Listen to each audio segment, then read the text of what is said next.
his. They are a child of Satan. So he says, those that know my voice, they're going to follow me. But those that are not his, he's going to tell them to depart from me. Some of you might say, well, I'll worry about that then. We're going to talk about the rich man and the rule. We're going to talk about the rich man and Lazarus. We're going to really get into how that death, in that death, he wanted to bring life to his family. This was the rich man. He wanted to bring life to the family in his death, in his knowing, after it was all over with, after his knowing of the truth, he wanted to send truth to his family. But how many of y'all know it was too late then? Because when you're gone, there's no renewal. When you're gone, there's no repentance. All your work's in right there. Calculation has been calculated. Everything is added up right there. That's it. That's it. When you clock off the time on your job, that's it. From the time you're there to the time is over, that's what you're getting paid for. So this is what he's saying. During this time, this hour is the time to preach and teach God's word. So Paul said he's not ashamed of the gospel. He's not ashamed of it because of his reward. Turn with me to Romans 12. Romans 12 and 2. Romans 12 and 2. Thank you, Father, for your word. Romans 12 and 2 says, and be not conformed to this world, but be ye transformed by the renewing of your mind. Be ye transformed by the renewing of your mind. Paul was transformed by the renewing of his mind because he studied God's word. He preached God's word. He taught God's word. He learned God's word. Amen? So it says that ye may do what? Why do I need to renew my mind? Why do I need to study God's word? Oftentimes you hear people say, I don't need to study God's word. I go to worship, that's enough. No, it's not enough.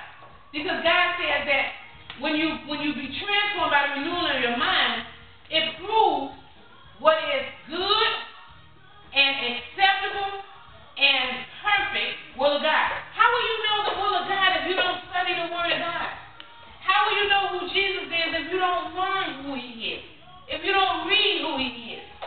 So he said, be renewed by your mind so that you can prove, so that you won't have to take other men's revelation or other man's word for it. You want to be able to prove what is good, what is acceptable, what is perfect, what is his will. What is his will? Amen? So this is what he's saying here. This is what he's saying. Paul said, I am not ashamed of the gospel. How many of y'all are not ashamed to preach the gospel? How many of y'all are not ashamed to teach the gospel? How many of you all are teaching the gospel? How many of you all are preaching the gospel? Amen? So the Bible tells us that after we have preached the gospel to all the people, that's when the end will come. People say, okay, well, the end is coming tomorrow, the end is coming next week. Everybody's coming up with all these projected dates. But Matthew 24 and 14, God said in his word, how many of you all know that God's word is sufficient in preaching and teaching the gospel? His word is sufficient, is a sufficient warning in teaching and preaching the gospel. Matthew 24 and 14, he said, and this gospel of the kingdom shall be preached in all the world for a witness unto all nations, and then shall the end come. And then shall the end come. And we see now that, God is allowing knowledge to be increased in the land, which he says in his word that knowledge will increase the more. That's why we have the internet. That's why TV is so big right now. Because God is getting the means, the way to get his word out. He's getting all of the avenues it is to spread his gospel, to spread his good news. Because he says not until then that the end will come. It's not until then. And then Proverbs 11 and 30 says, he that winneth souls is wise. He that winneth souls is wise. When you go and preach and tell somebody about Christ and they receive him, the Bible tells us that he who does that is wise. He who does that is wise. Let's look at some of the instructions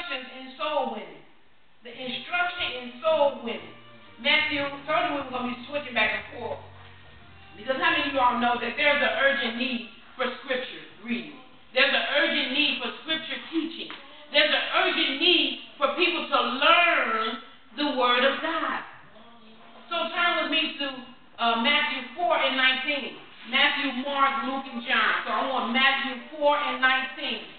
Matthew 4 and 19, he says in his words, thank you, Lord.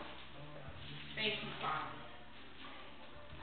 Matthew 4 and 19, he says, and he said unto them, now this is Jesus when he was seeking out for his disciples. He said unto them, follow me, and I will make you fishers of men. Follow me, and I will make you fishers of men. So that is the instructions. That is the reason why I ought to be a soul winner.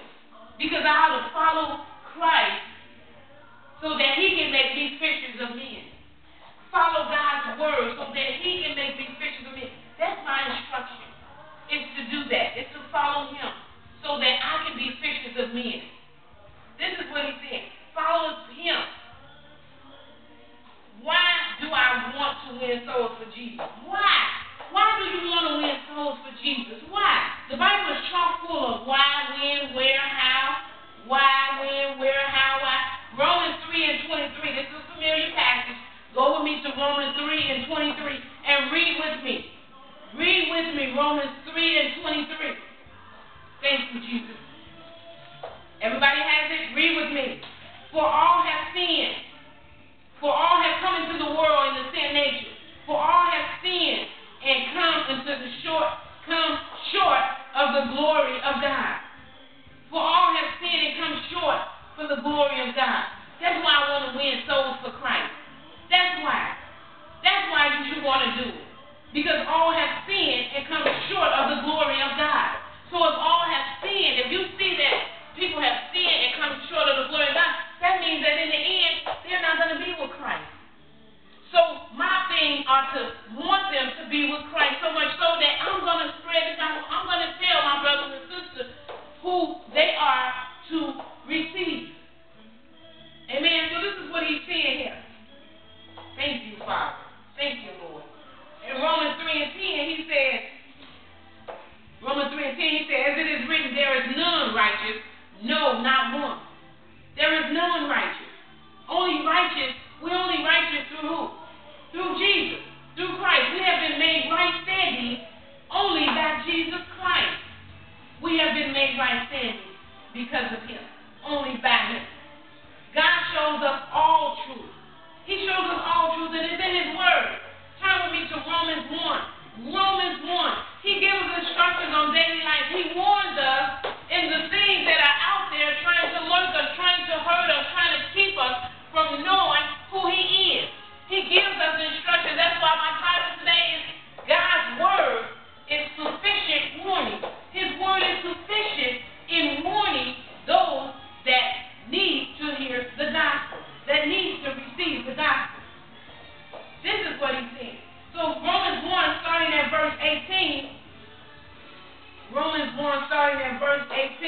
he says, for the wrath of God is revealed from heaven against all ungodliness. Against all ungodliness, the wrath of heaven is revealed. The wrath of God is revealed from heaven against all ungodliness, those that are not godly. Then he says, hope and unrighteousness of men.